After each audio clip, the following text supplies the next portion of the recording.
अस्सलामुअलैकुम, नायक ऑपरेटर शहादत अली जी। खुशी की खबर है, मैं अभी बता देता हूँ। शबाल जी सर। लांस नायक उस्मान के घर बेटा पैदा हुआ है।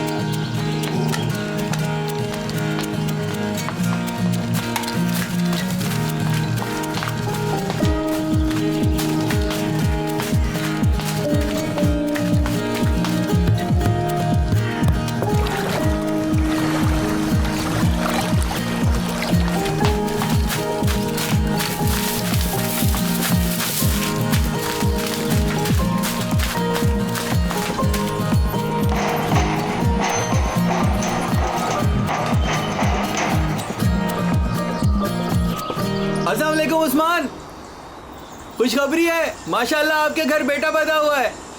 शुक्र अल्हम्दुलिल्लाह। तो लड्डू होता है फिर शाम को? क्यों नहीं, जरूर।